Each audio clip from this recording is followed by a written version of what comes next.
This is CGTN, China Global Television Network.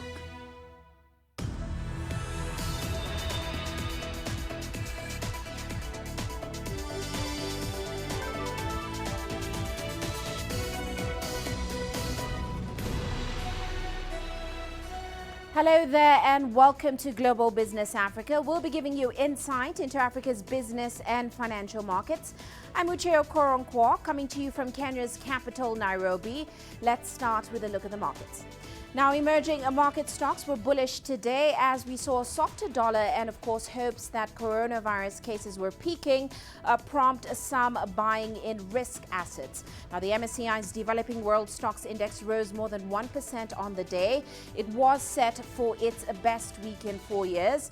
Analysts are saying that sentiment in markets continues to shift like a yo-yo, but of course signs that the coronavirus curve continues to flatten in the worst-affected countries are a positive sign for investors who of course are starting to inch back into the market. Now, South Africa's JSE climbed almost 2% on the day. In Nigeria, Dangote Sugar and Nestle were some of the stocks topping the gainers list, both climbing almost 10% on the day. Also coming up on today's show, the African Development Bank sets aside $10 billion to help African nations deal with COVID-19. International trade is projected to fall between 13 to 32% due to the coronavirus pandemic. And this former beauty queen is taking advantage of a food delivery gap in Cameroon.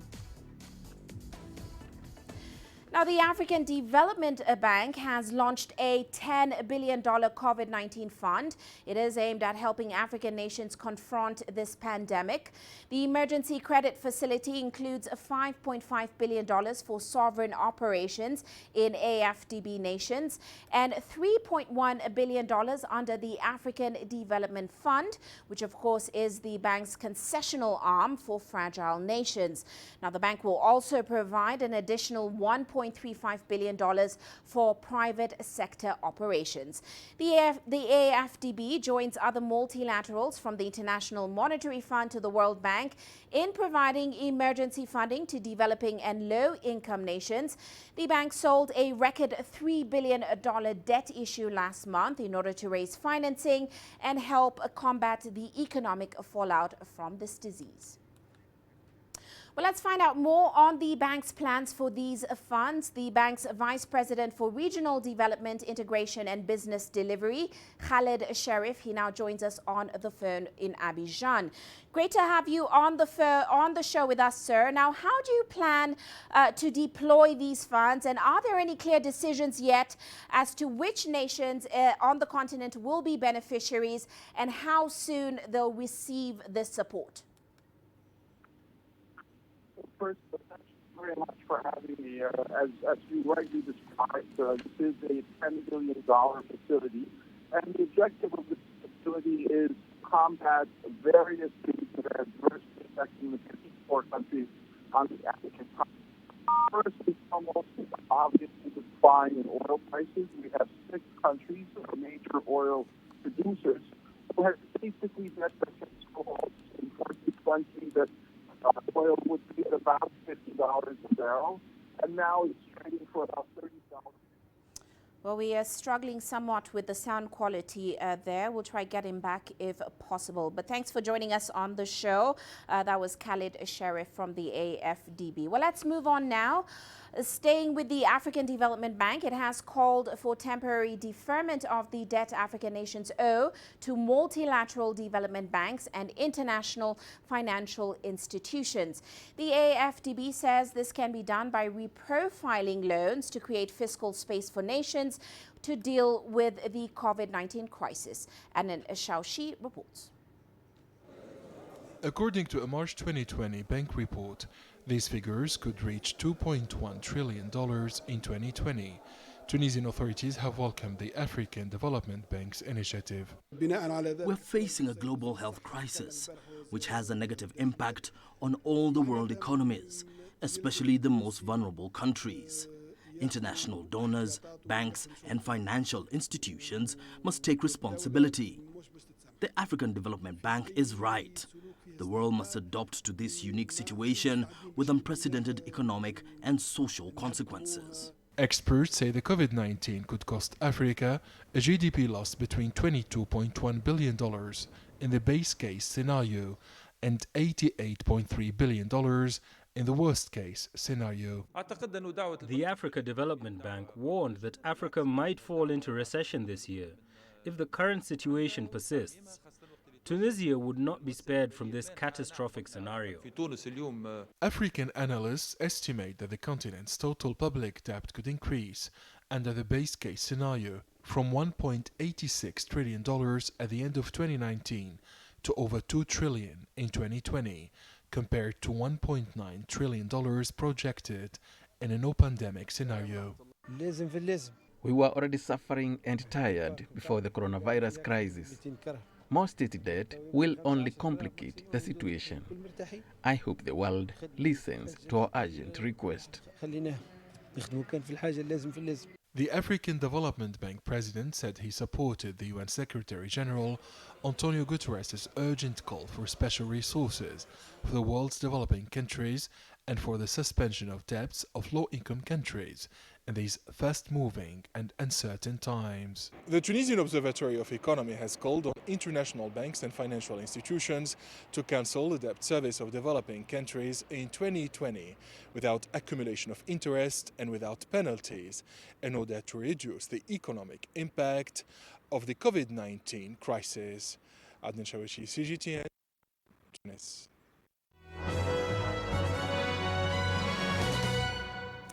Well, let's now take a look at our corporate headlines today. Kenya's central bank has ordered Absa Bank's local unit to stop foreign exchange dealings between April 9th and April 15th for failing to observe anti-money laundering rules on some of its trades. Now, the regulator added that Absa also failed to adequately follow Know Your Customer Check guidelines. Absa will be required to put in place stronger measures for all documentation needed for foreign exchange transactions by April 15th.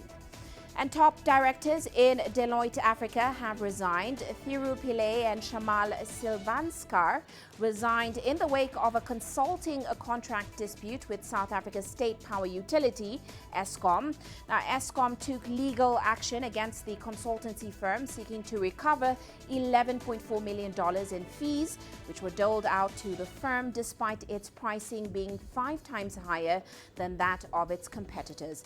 Deloitte, however, agreed to pay $8.3 million to Eskom last month. And Old Mutual is making $220 million worth of cover available to approximately 430,000 registered healthcare workers in South Africa. Unlike the traditional cover offered, this is neither a product nor a policy, and no premiums will be recovered on it. The cover includes a $556 sum, which becomes payable in the event of death of qualifying healthcare workers. The sum is intended to provide relief to families who may have to deal with the tragic loss of a loved one during this pandemic.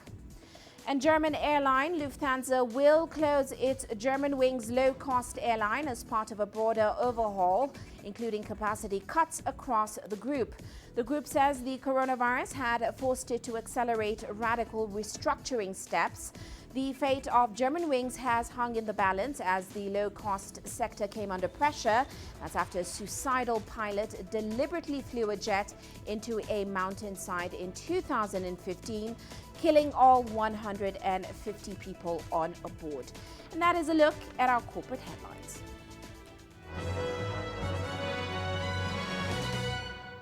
Well, let us head into a short break now. Here's a look at what's still to come.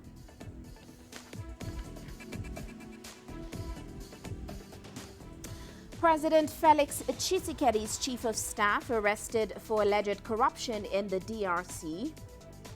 And South Africa's real estate sector takes a knock amid the nationwide lockdown. The world economy as we know it is about to change.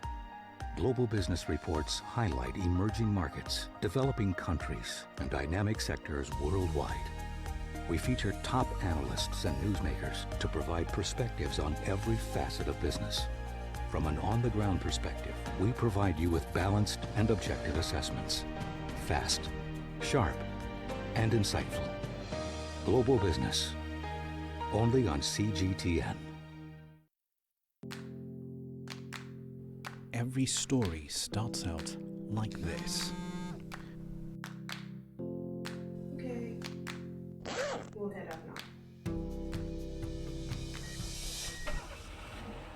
But beyond the rush of the numbers, there's always a more fundamental question. What happened? Who has been affected? When market-moving decisions are made, who's responsible and why? Let's get some reaction on ground. Joining us in Johannesburg is Uche. Hello, Nairobi. This is how all stories begin. See how they end. Only on Global Business.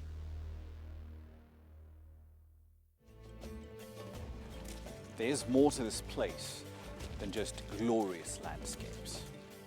There's more to it than just, say, Table Mountain or glorious, endless salt flats. There's more to it than countries that are home to some of the deepest mines in the world.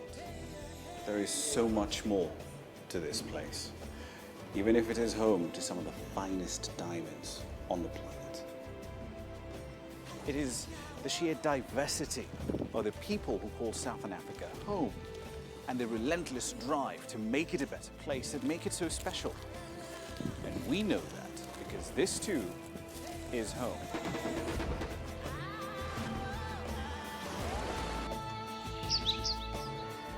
No one knows Southern Africa like we do. CGTN, see the difference.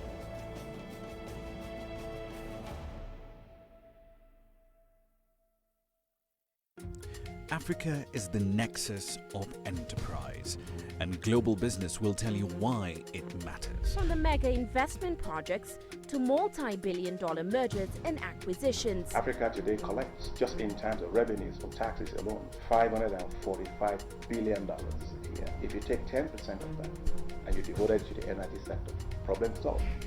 All this on Global Business, weekdays at this time on CGTN.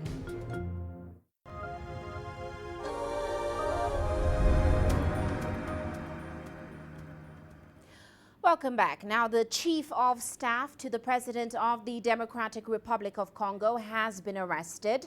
This comes after Vital Kamerhe testified in an investigation into the alleged misappropriation of public funds. Now, this arrest has dealt a blow to President Felix Tshisekedi, who promised to clean up corruption in the country. Well, let's get the latest from the ground. We're joined by CGTN's Chris Ochamringa. He joins us in Kinshasa with more on this. Great to have you on the show with us, Chris, as always. Now, what has this high-profile arrest revealed about the extent of corrupt practices in the DRC's government, and how much of an impact will it have on the DRC's fight against corruption? Well, Uche, corruption in the DRC is very widespread. It's nothing new. It has been happening for the past 5 decades. What's different this time round is the person who's been involved in this arrest. Mr. Vital Kamerhe is not your ordinary Congolese citizen. He's the former president of the National Assembly, and he was also a presidential candidate in the last elections of 2018. And he and President Tshisekedi have been very close. In the run-up to the elections, they met in the Kenyan capital, Nairobi, and he agreed. They formed an alliance, and he agreed to step down for President Tshisekedi to be elected. And so when this news emerged in the DRC, many people were shocked because he's a very powerful individual. We have had cases of very senior government officials getting away with stealing millions of dollars. And so Mr. Vital Kamerhe's case is very rare in DRC's political history. He's not the only one who's been arrested. There has been a managing director of a leading bank in Kinshasa who's in prison currently. There's a Lebanese businessman and other officials, senior officials in the DRC, but he certainly stands out as the biggest among them all. And what this how this will impact the DRC's politics is that it's going to send a very strong message to corrupt officials that, you know, the law will eventually catch up with you if you continue with these practices. Uche? Well, the huge question right now, Chris, is how will it also impact President Tshisekedi's administration? I mean, he did pledge to clean up corruption when he took power last year. And keep in mind, this is also his chief of staff, like you said, one of his close allies. So how does this impact him as the president as well? Well, on the face of it, it is a positive development because, you know, there have been calls by especially the American embassy in Kinshasa for the president to crack the whip on the corrupt people and officials who have been implicated in abusing human rights. And so this, you know, it looks like it's a very good positive development that people who are powerful will face the law if they have been found guilty. But you know, people who understand the politics in the DRC have told me that this is not a good sign for his administration because, like I mentioned earlier, Vital Kamerhe was a presidential candidate who chose to stand down for President Tshisekedi. So he came with all his the support from his party. And right now, there seems to be a rift in that coalition that brought President Tshisekedi to power. It's known as Cap pour le Changement in French. It's short, the abbreviation is CASH. People from Vital Kamerhe's party are saying that this is a plot to age him out of, you know, the bid to become the next president of the DRC in 2023, because according to people who are very close to these two leaders, when they met in Nairobi in 2018, one of the things that they agreed was that in the next election, President Tshisekedi would step down for Vital Kamerhe. So people have been speculating and very angry about this development, his arrest. Well, Chris, like many African nations, the follow-through is where we tend to fall short. What do we expect to happen next with President Tshisekedi's chief of staff? Will the justice system follow through and prosecute him? Well, what's going to happen next is that the Prosecutor General is supposed to set a date when Mr. Kamerhe is going to appear in court to, you know, to defend himself to these charges, corruption charges. But what we learned today is that there's a document that has been circulating from the prosecutor's office. The court proceedings, 19 crimes, Vital Kamerhe file. Well, it looks like we've lost Chris Ochamringa there in Kinshasa. But many thanks for joining us, Chris. He was joining us from Kinshasa.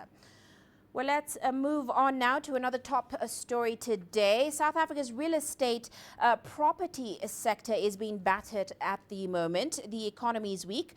Debts are rising in the country. And of course, the spread of COVID-19 is weighing heavily on the sector. Now, commercial landlords are also in a bind with rental agreements not being honored due to the nationwide lockdown. Sumitra Naidu has more on that.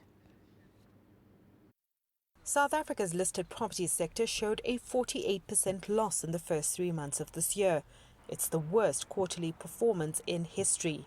What has happened effectively is that the market has become concerned that firstly, the COVID-19 outbreak will result in reduced activity in the retail space in particular, as well as in the office space for that matter, because people aren't leaving their houses, people aren't spending money, people aren't going to malls. And you could have already seen that come through in the end of Feb, beginning of March, when people were just working on social distancing. Before COVID-19 hit, the economy was already languishing as a result of widespread electricity cuts. The dreaded ratings downgrade followed, moving the country to junk status. We were all looking at the downgrade, and we need to be honest that the market has already priced the downgrade in. So the international market had us priced in. I think the slip that we've seen in the rand even further is because of the COVID-19. I mean, most institutions have got their funds and everything in dollar, and that's why the dollar is still so strong against the rand and why we've seen such a slip. South Africa has around 2,000 shopping malls across the country, but most are closed due to the nationwide lockdown. Some of the big retailers that have been forced to shut down are refusing to pay their rent, leaving landlords out of pocket. Listed real estate trusts have the benefit of tax exemption, but they are designed to pay out 75% of their income to shareholders. I think one of the things that's worrying them right now is that during these times where your rental income might be quite low, after paying for everything, even if you're just left with a small amount, you might not want to pay out 75% of that to shareholders. You might want to keep some of that in case you start struggling to repay your debt or there are any other types of unforeseen expenses. In a move to assist small businesses, the Department of Trade and Industry has amended the Competition Act to allow some non-essential businesses to negotiate their rentals and payment holidays during the lockdown.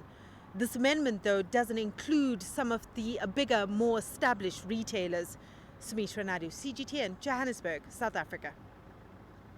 Well, let's now go back to one of our top stories today. Of course, the African Development Bank has set aside $10 billion in order to help African nations deal with the COVID-19 outbreak. Well, we are joined again by Vice President for Regional Development Integration and Business Delivery, Khaled Sherif. Great to have you back with us, Mr. Sherif. Now, as I asked before, how exactly does the bank plan to deploy these funds? Are there any clear decisions yet as to which countries will be beneficiaries and how soon they will receive that support?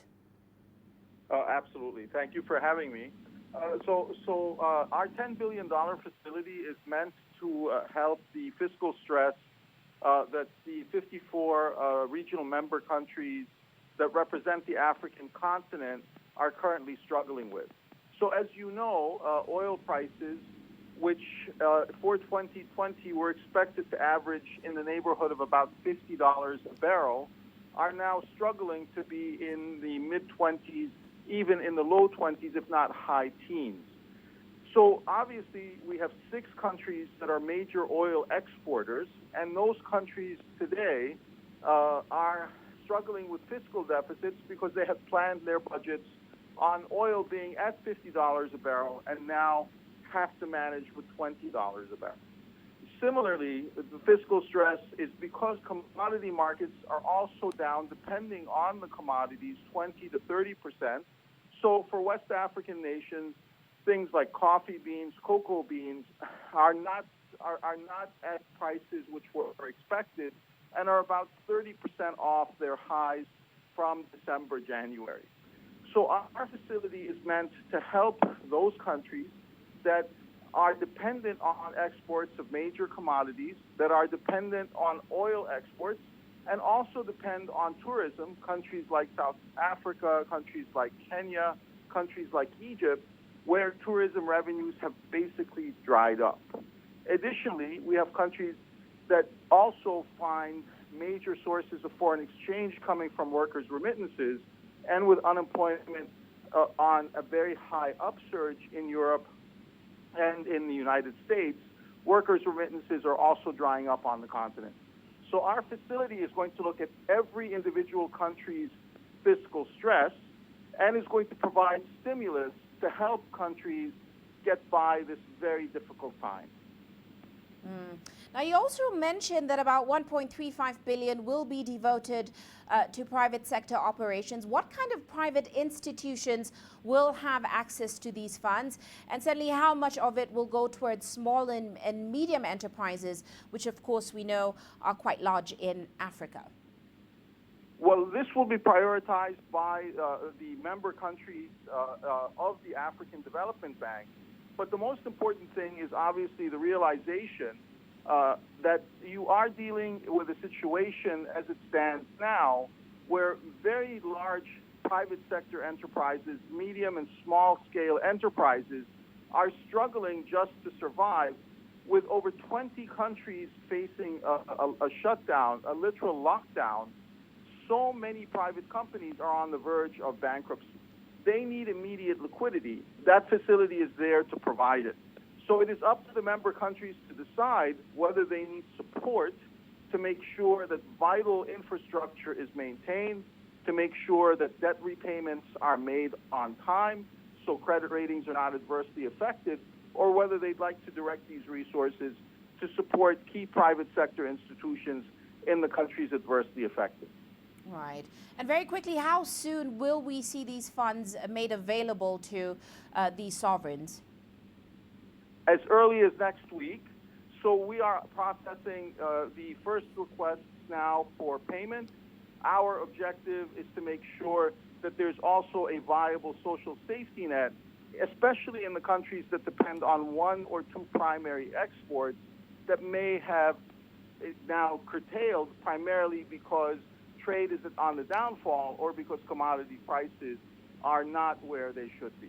Our objective is to make sure we can help our member countries through this very difficult time.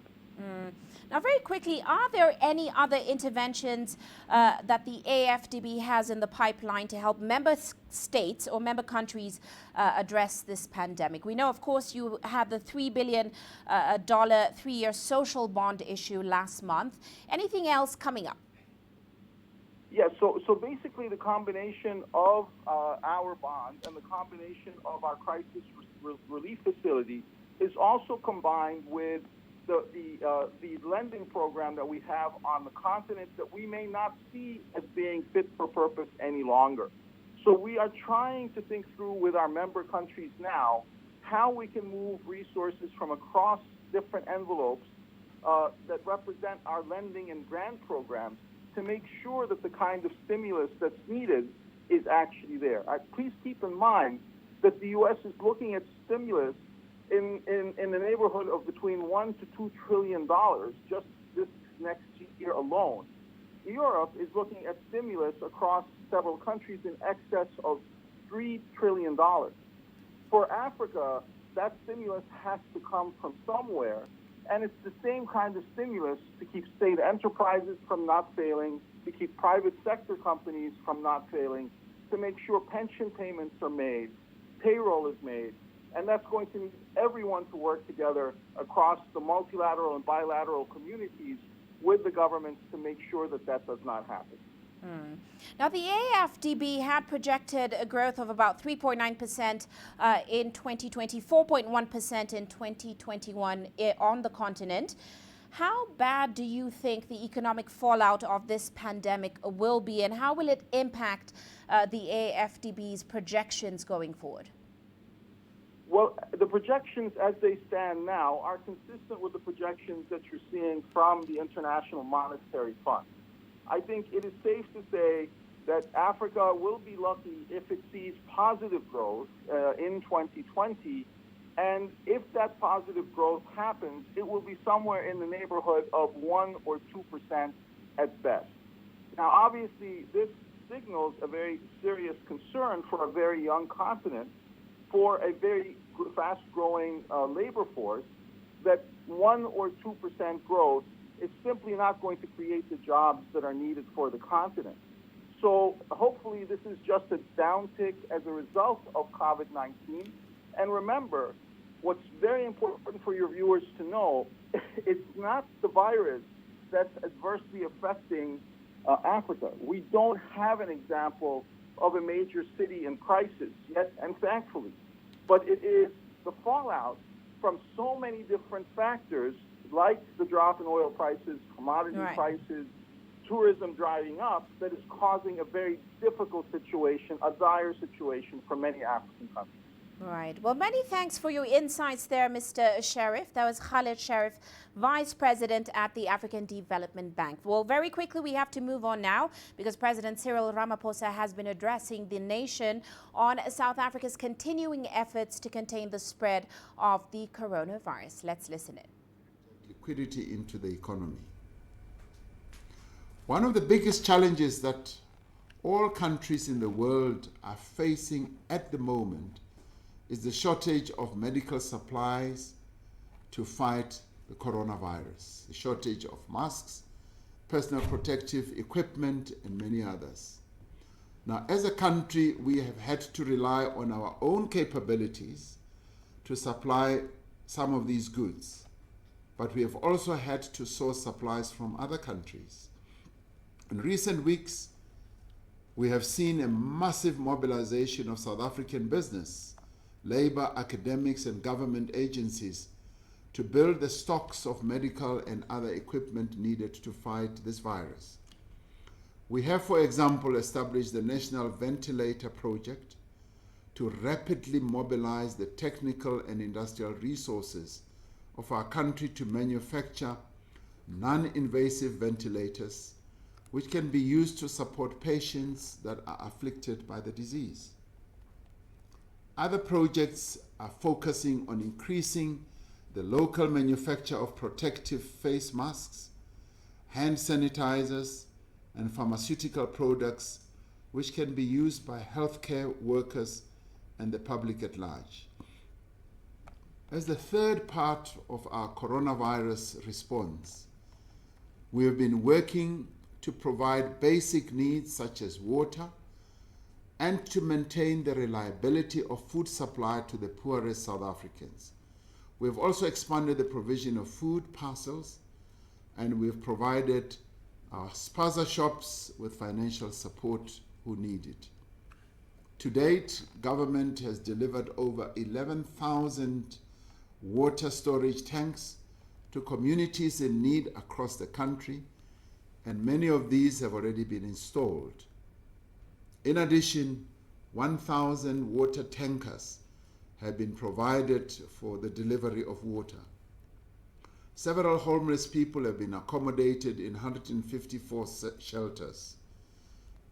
I'm pleased to report that the Solidarity Fund, which was established to mobilize resources from companies, organizations, and individuals to combat the coronavirus pandemic, has so far raised around 2.2 billion rand. It has already allocated around 1 billion rand to buy sterile gloves, face shields, surgical masks, test kits, and ventilators. It will also allocate funds for humanitarian relief to vulnerable households, in addition to the 400 million rand set aside by government for social relief of distress grants.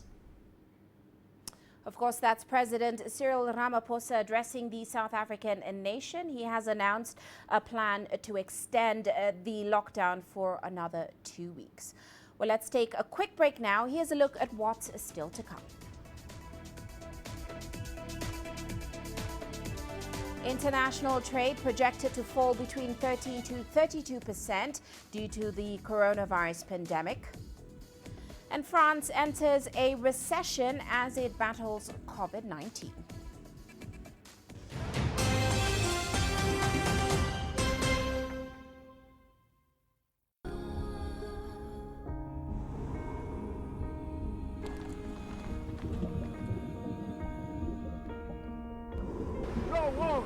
No one again, he can hold in guns. Machine guns from police forces toward the protesters.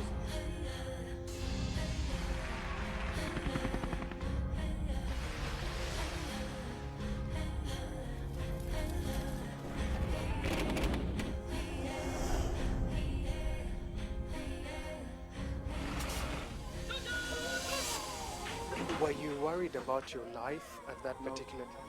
Not at all. The actors, thank you very much for your time. What is your assessment of the state of the continent today? Africa has the potential to power itself. Excuse me.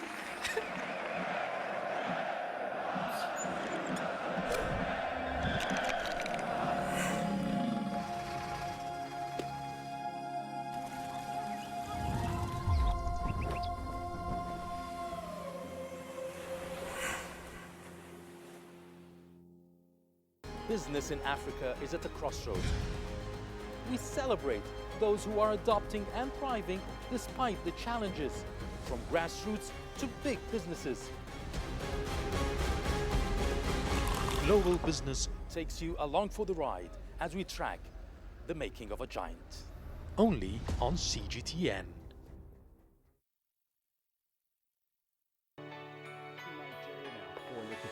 data out of the country. The country's foreign currency reserves. With a dedicated and diverse team of anchors, CGTN now brings Africa to the palm of your hand. I'm Penina Karibe in the heart of Nairobi, which is bustling. From everyday heroes to the continent's most powerful figures, we bring their voices to you. We haven't changed. And this is something most of us are very excited about. We bring you news that's changing perspectives. I'm Uche, okoronkwo, reporting from Nairobi's city center. News that brings Africa to the world.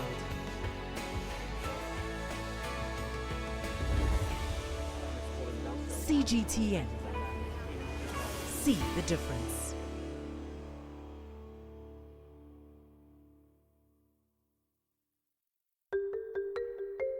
How will your world change today? What happens here? What happens there? Or what you make happen for yourself? If it matters to you, it matters to us too. Your stories are these stories that need to be told. Africa Live. Find your voice.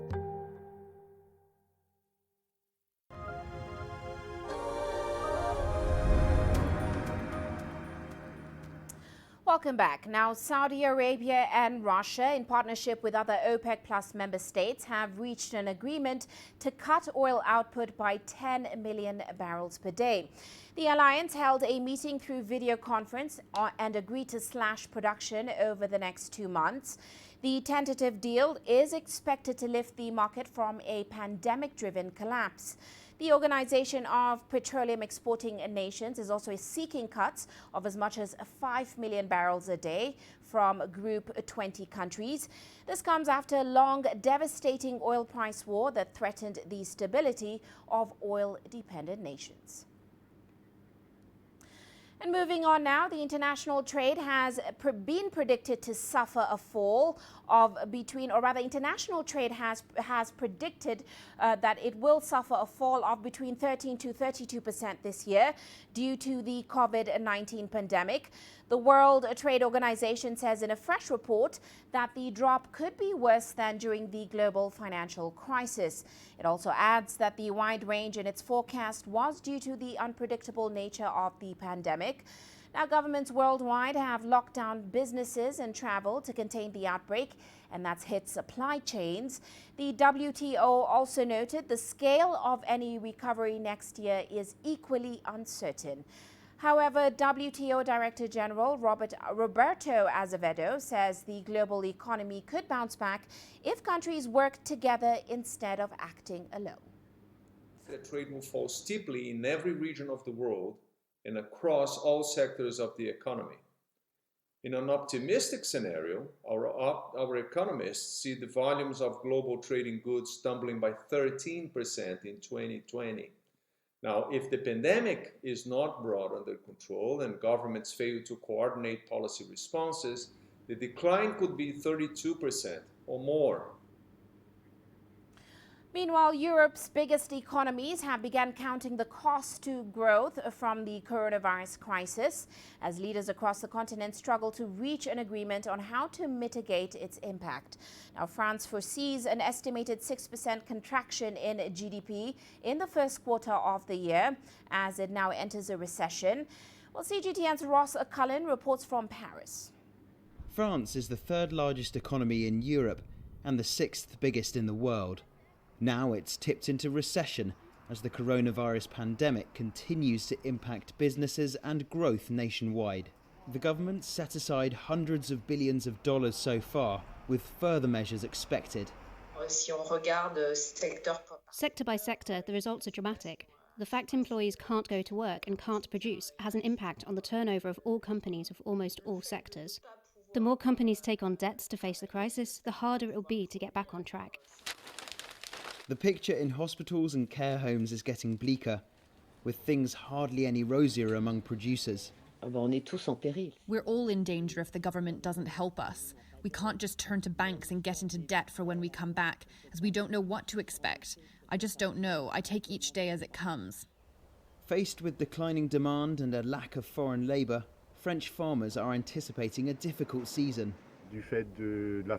Because of the closure of restaurants, the closure of the catering industry, food services for companies, local markets, many of our customers have disappeared. We're going to have to reduce our output, and I think sales potential will be really limited this year.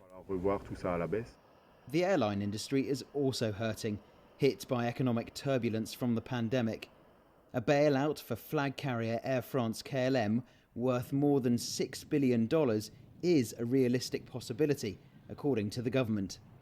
With the situation in hospitals worsening and the country not at a peak in terms of COVID-19 cases yet, all signs are pointing towards an extension to the lockdown measures and an extension to the economic pain for France.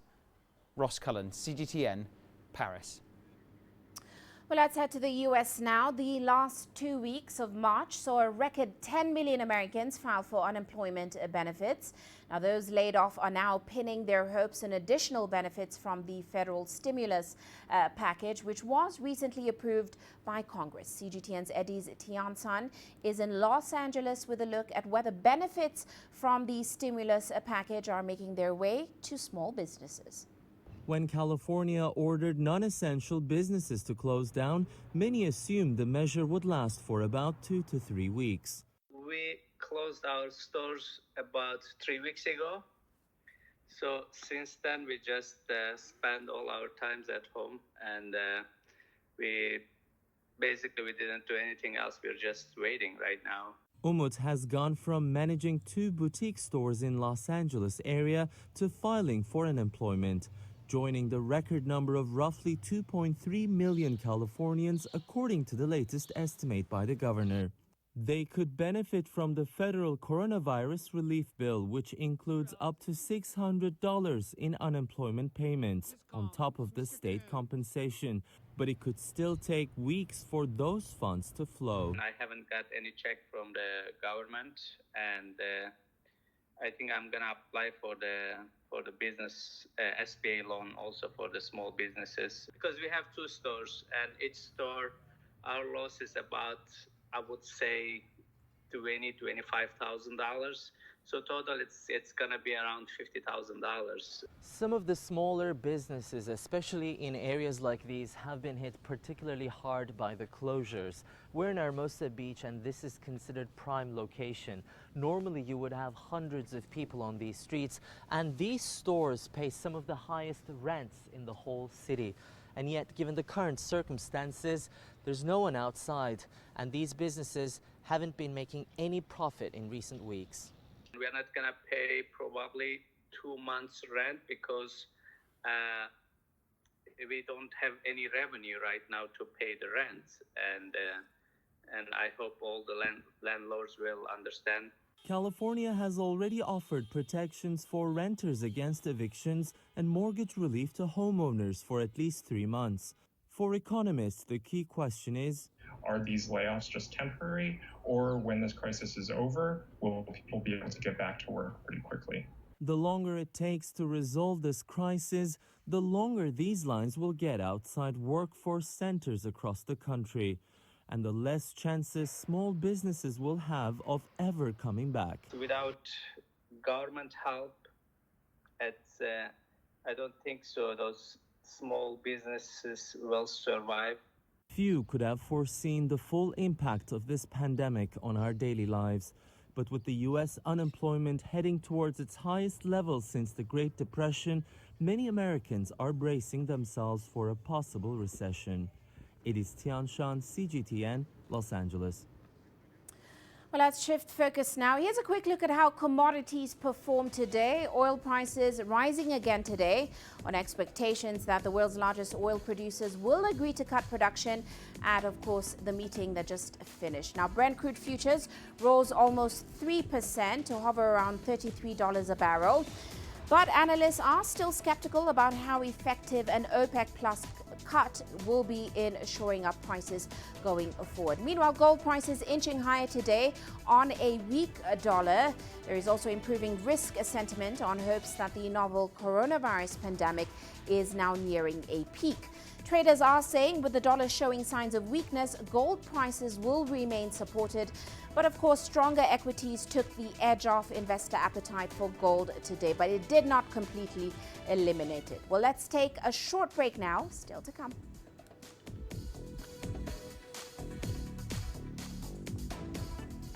This former beauty queen is taking advantage of a food delivery gap in Cameroon.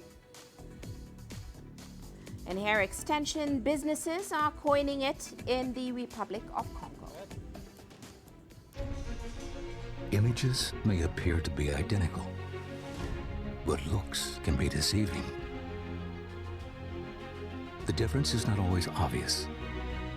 It has to be discovered. There are always different sides to a story. We put the focus on the details. To see more, to understand better. CGTN. See the difference.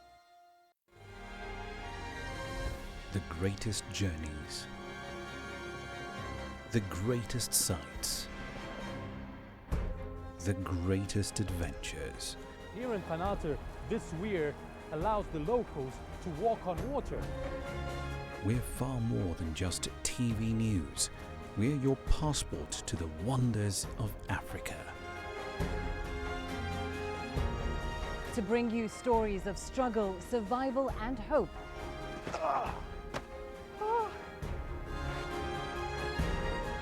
So let's explore.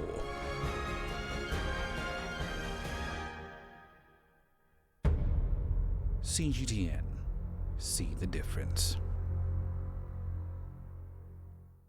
You don't find the stories of North Africa by sitting on the sidelines.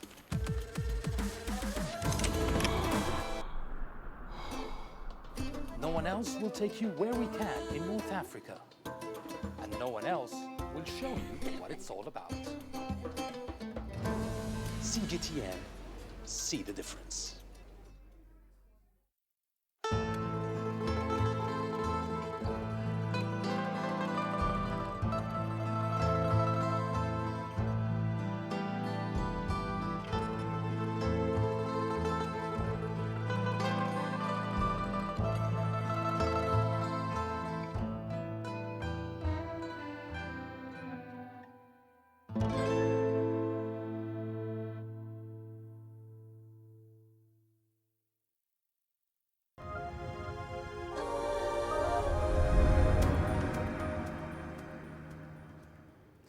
Now, the ongoing coronavirus pandemic has affected restaurant businesses across the world, but a budding entrepreneur in Cameroon is now working to fill a gap in the market by delivering meals at home after restaurants have closed. Here's CGTN's Lindy Mtongana with more on that story on Grassroots tonight. With the ongoing COVID-19 pandemic, most restaurants and cafes are now closed due to government restrictions. But this has not deterred a budding entrepreneur from venturing into the food delivery business. I think the business has become really essential at this point in time because a lot of people really can't go out because of the outbreak of this COVID. A lot of people are indoors and they can't really get food at home. So now this is where Flossy Bites come in. Flossy Bites is a home delivery service that was started by the former beauty queen. She turned the COVID-19 restrictions to her advantage by working harder to deliver home-cooked food to customers stuck indoors. With the outbreak of COVID-19, government restrictions, the issue of stay back at home, it's been really difficult for me to get food because I can no longer patronize the restaurants I often visited. But then I had to scoop around and graciously I came across Flossy Bites, which is an online food distributor. Right now, from the comfort of my office, I definitely have food delivered to me. Jung first gets the fresh ingredients from the market before spending hours in her tiny kitchen to make nutritious dishes. There are risks, but she takes the maximum precautions to make sure neither she nor the customers get sick from her deliveries. I get really worried for my health because, you know, at this point in time, a lot of people are infected and I have to go out there and get some things from my customers. But at the same time, in this world of business, we need to really do all the sacrifices. If you want to be a successful, you know, entrepreneur, successful business person, you need to take all the sacrifices. But at the same time, I make sure not to forget to be able to take all these precautions, like washing my hands all the time, like using my hand sanitizers, using my face mask, especially when I go out there to meet customers to give them food. I want to be sure that I don't carry an infection to them. The price of goods has skyrocketed due to the restricted movement and a shortage in some imported goods. And Jung says she's had to increase the price of her home delivery meals by $1 as a result. She hopes the extra income during this period will help her expand her business and her customer base well into the future. She hopes the extra income during this period will help her expand her business and her customer base well into the future. Lindim Tongana, CGTN. Now in Senegal, since the curfew was put in place to control the spread of COVID-19, many small businesses in the West African nation are struggling to make ends meet. Here's CGTN's Terry Wangari with more. In a bid to curb the spread of the coronavirus, the Senegalese government put in place a curfew. But since then, many small businesses in the capital, Dakar, have taken a hit. At the moment, anyone who tells you they're not affected in their line of work is lying. It's hard, but we're coping. It's not me, it's not you, it's just a natural phenomenon. We pray for COVID-19 to end quickly. Before, I used to sell 100 to 150 cups a day, but now I maybe sell 40 to 50 coffees every day. My business has gone down by at least 60%. But I cope because at least I get some random customers that need something. Despite losing 2/3 of his business, Barry keeps plying the streets. The little that he earns goes directly to his family, but he's not able to save anything. It's because of this that he continues to take the risk. I can tell you this disease has affected us all. I keep saying now we're fighting COVID-19, not to earn anything, but just to survive. Look at me, I'm taking a risk going out to work. While some people, like billionaires, don't even have to go out. They stay locked up, but we are taking these risks because we have to. COVID-19 is hard, but hunger is even harder. If you have nothing at home, you have to go out because you can't die of hunger at home. If you're going to die, at least you'll die on the road. We thank God for everyone who's supporting the government in this fight. In spite of this, some have decided to take the initiative and help out in the little way that they can. With the arrival of this disease in Dakar, I tried to help the neighbors. With the little that we have, rice, onions, potatoes, cooking oil, everyday groceries, we are trying to help them in their everyday lives. Barry is among millions of Africans affected directly by the disease.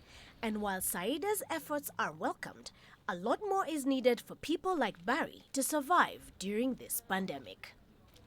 Terry Wangari, CGTN.